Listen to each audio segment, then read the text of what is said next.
Hijacking Maslow, how coaching culture rewrote psychology for profit. 1. Maslow's original model, a quick refresher. In 1943, Abraham Maslow introduced his now famous hierarchy of needs. It was a motivational theory intended to explain human behavior structured into 5 levels. Physiological needs: food, water, shelter. Safety needs: love and belonging, esteem. Self-actualization: realizing one's full potential. Maslow's model was never about careers, professions, or who owns which stage of human development. It was a conceptual tool, an observation of what motivates human behavior at different stages of life. No spiritual inquiry, no developmental coaching, no sales funnel.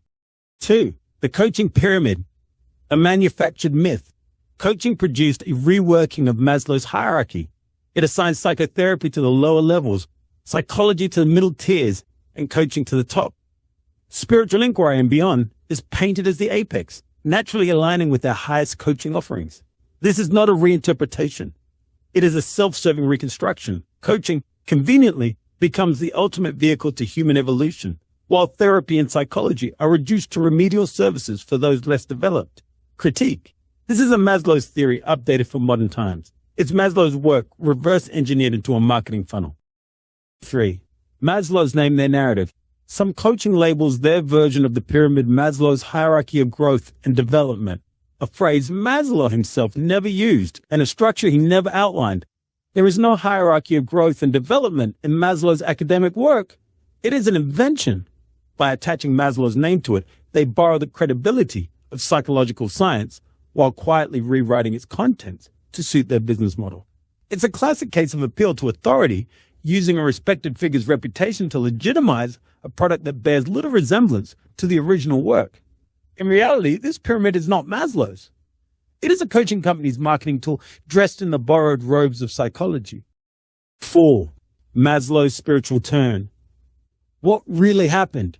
In the late 1960s, following a heart attack and facing his mortality, Maslow explored concepts beyond self-actualization. He discussed self-transcendence, a desire to connect with something greater than oneself, such as altruism, spirituality, or peak experiences. These reflections were tentative and philosophical. They were never codified into a formal psychological structure. Maslow's spiritual musings were his personal grappling with meaning, not an academic green light for a new industry.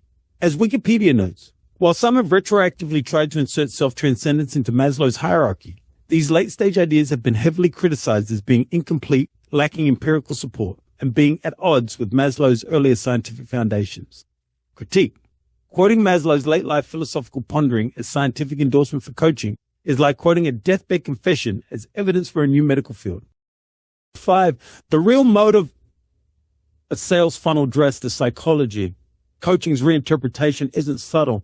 It implies therapy is for those who are broken. Psychology is for those who are managing. Coaching is for those who are ready to transcend. This creates a subtle but powerful social hierarchy. If you're still in therapy, you're behind. If you want real growth, you must graduate to coaching. Critique. It's not about growth.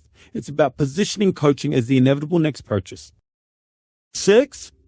Coaching and NLP, the false mantle of human behavior expertise. Another alarming trend is coaching, especially those rooted in NLP and neurosemantics, positioning themselves as human behavior experts. Originally, NLP was never about scientific understanding. It was an unverified modeling exercise based on observing certain therapists without rigorous study or clinical backing. Yet today, coaching companies loudly declare themselves masters of human psychology. They claim to work at the level of structure, not content, or to understand how the mind truly works. It sounds impressive until you realize it's marketing gloss without academic foundation.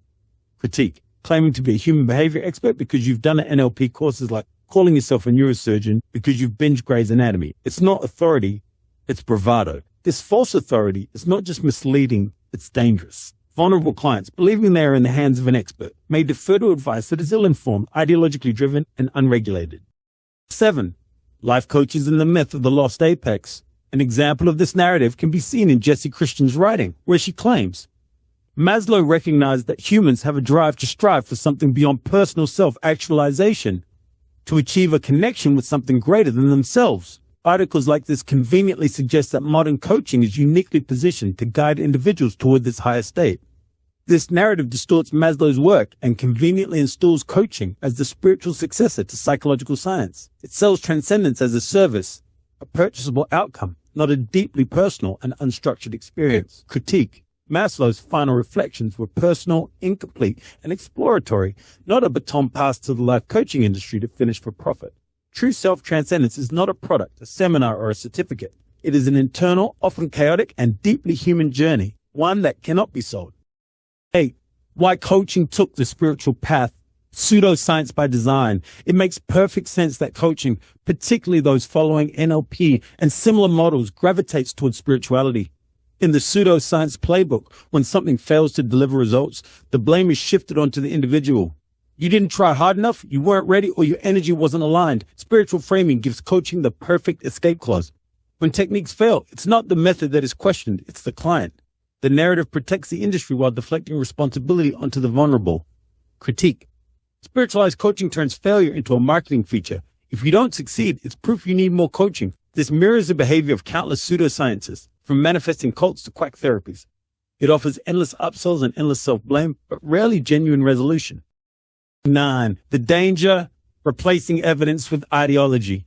By selling coaching as the path to transcendence, they diminish the lifelong relevance of therapy and psychological support, encourage people to bypass professional help, replace evidence-based development with spiritual-sounding ideology.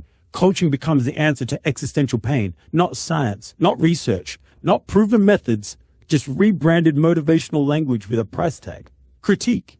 When ideology trumps integrity, vulnerable people are put at risk under the illusion of growth. A pyramid scheme of meaning.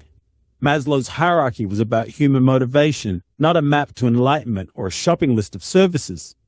Coaching's reconstruction is a textbook case of hijacking credible psychology to sell ideological coaching.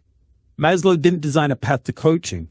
He designed a framework to understand ourselves. What coaching has done is dress up a business model as human evolution. And that's not growth. That's exploitation.